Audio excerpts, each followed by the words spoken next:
Om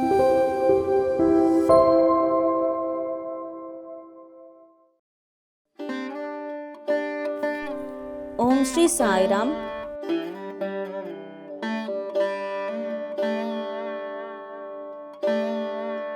Shri Shirdi Sai Baba Jivita Charitra Parayanam, Chapter 12.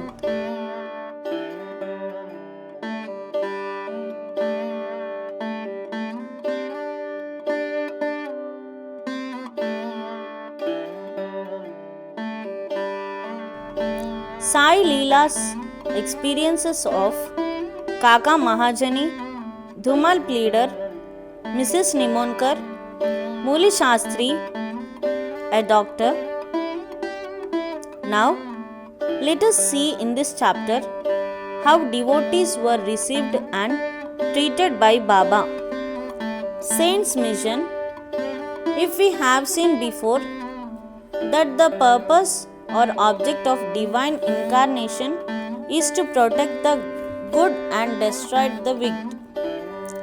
But the mission of the saints is quite different. To them, the good and the wicked are the same. First, they draw the evil doers and set them on the right path. They are the Agasti to destroy the Bhavasagar, the ocean of worldly existence, or the sun to destroy the darkness of the ignorance. The God dwells in the saints. In fact, they are not different from Him. Our Sai is one of these who incarnated for the welfare of the devotees. Supreme in knowledge and surrounded with divine aura, He loved all beings equally. He was unattached. Foes and friends, kings and paupers are all were same to Him. Hearing this prowess, for the sake of devotees, He gave His stock of merits and was ever alert to help them. But the devotees could never approach Him unless He meant to receive them. If their appointed time did not come, they did not remember Baba, and His Leelas could not reach their ears. Then, how could they think of seeing Him? Some men desired to see Sai Baba, but they did not get any opportunity of taking His darshan till Mahasamadhi. There are many such persons whose desire for Baba's darshan was not thus satisfied. If these persons believing in Him listen to His Leelas, their quest for darshan will be, to a great extent, satisfied by the Leelas. Even if some persons went there by sheer luck and took Baba's darshan, were they able to stay there no longer? Nobody could go there of his own accord, and nobody could stay there longer if Baba did not wish to. They could stay there so long as Baba permitted them to stay and had to leave the place. When asked to do so by him, so everything dependent on Baba's divine will. Kaka Mahajani. Once Kaka Mahajani went to Shirdi from Mumbai. He wanted to stay there for 1 week and enjoy the Gokul Ashtami festival. As soon as he took Baba's darshan, Baba asked him, "When are you returning home?"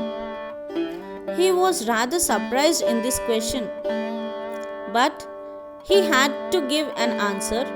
He said that he would go home when he ordered him to do so. Then Baba said, "Go tomorrow." Baba's word was law and he had to obey it.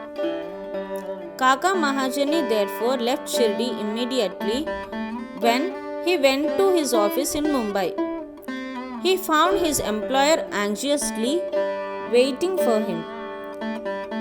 His munim, that is, the manager, suddenly fell ill. Hence, Kaka's presence was absolutely necessary.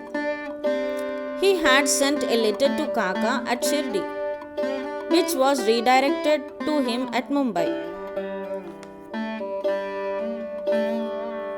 Bhau Sahib Dhumal. Now, listen to another story. Once Bhau Sahib Dhumal was going to Nifad for a case. On the way, he came to Shirdi, took Baba's darshan and wanted to proceed to Nifad immediately. But Baba did not permit him to do so. He made him stay in Shirdi for a week or more.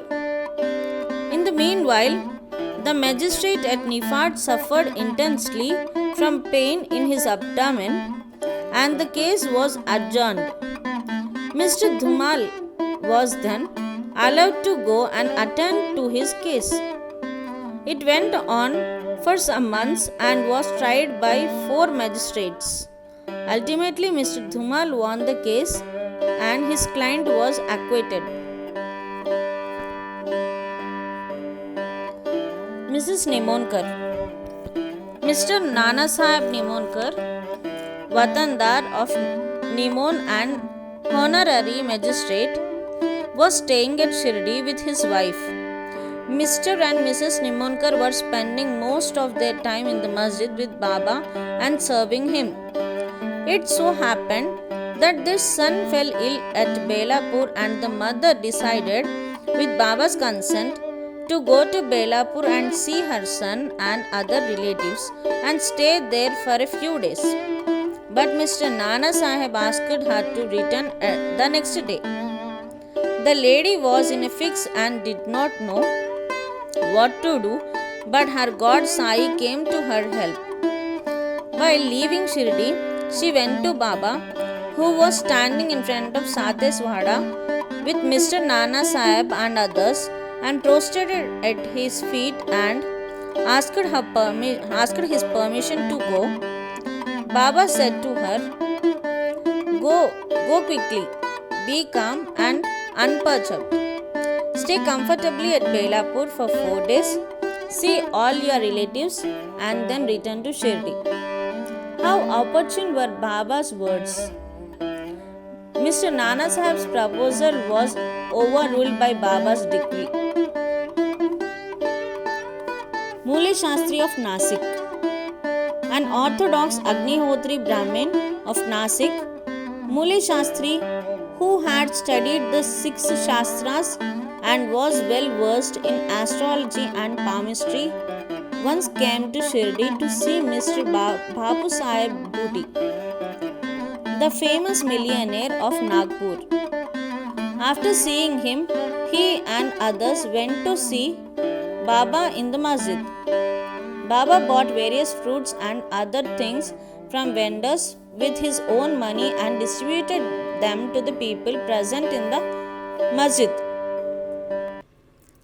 Baba used to press the mango on all sides and so skillfully that when Baba sucked it, he got all the pulp at once in his mouth and could throw away the seed. Plantains were peeled off by Baba and the pulp was distributed to the devotees, while the skins were retained by Baba for himself. Mule Shastri, as a palmist, wanted to examine Baba's palm and asked him to extend his hand. Baba ignored his request and gave 4 plantains to him. Then they all returned to the Vada and Mule Shastri bathed, wore fresh clothes and started his routine duties like Agnihotra, etc. Then Baba as usual started 4 lendi and said, take some geru, that is a red miry substance used to dye cloths in saffron color. We shall today done saffron colored cloth. None understood what Baba meant.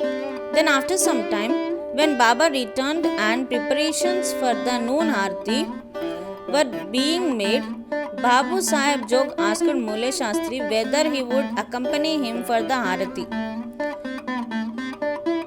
He replied that he would see Baba in the afternoon. Baba sat on his seat, was worshipped by the devotees, and aarti commenced. Then Baba said, "Get some dakshina from the new Nasik Brahmin." Booty himself went to the Vada to get the dakshina, and when he gave Baba's message to Mule Shastri, he was sorely perplexed. He thought in his mind thus, "I am poor Agnihotri Brahmin. Why should I pay dakshina?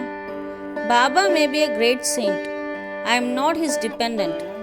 But since a great saint like Sai Baba was asking for dakshina through a millionaire like Booty, he could not refuse.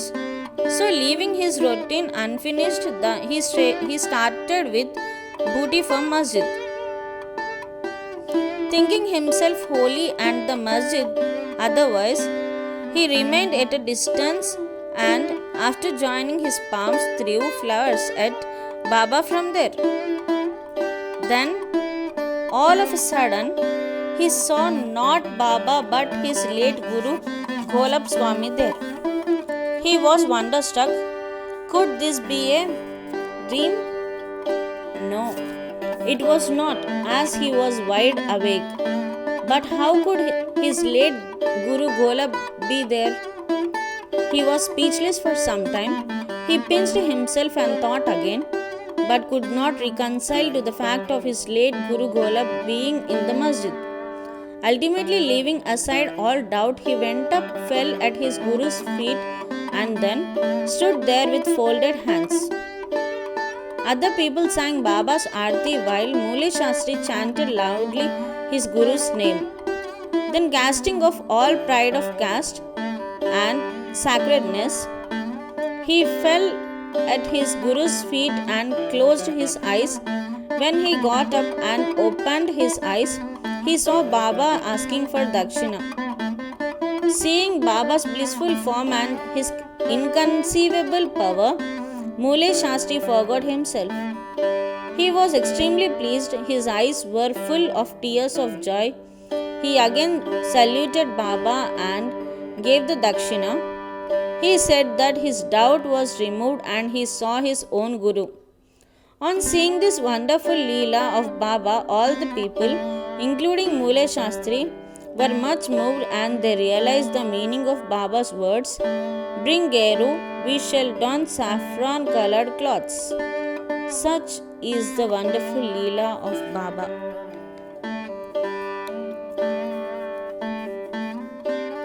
A doctor. Once a Mamlatdar came to Shirdi with a doctor friend of his. The doctor said that his deity was Ram and that he would not bow before a Mohammedan, and so he was unwilling to go to Shirdi. The Mamlatdar replied that nobody would press him to bow down, so he should come, and went to the masjid for Baba's darshan and took pleasure of his company. Accordingly, he reached the Shirdi and went to the masjid for Baba's darshan. All were wonderstruck to see the doctor going ahead and saluting Baba.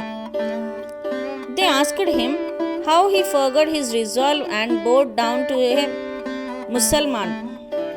Then the doctor replied that he saw his beloved deity Ram on the seat and therefore prostrated himself before him.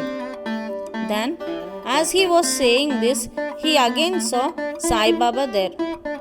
Being dismayed, he again said, "Is this a dream? How could he be a Mohammedan? He is a great Yoga Sampanna, full of yoga avatar." Next day, he made a vow and began to fast. He absented himself from the masjid, resolving not to go there until Baba blessed him.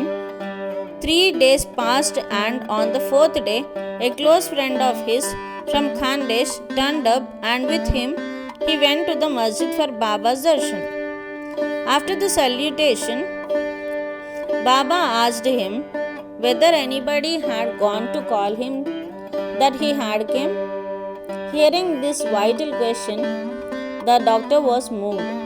The same night he was blessed by Baba and experienced bliss supreme in his sleep. Then he left for his town, where he remained in the same state for a fortnight. Thus his devotion for Sai Baba increased manifold. The moral of all the stories mentioned above, especially that of Mule Shastri, is that we should have firm faith in our Guru and in none else. More Leelas of Sai Baba will be described in the next chapter. Bow to Sri Sai, peace be to all. Om Shri Sai Ram.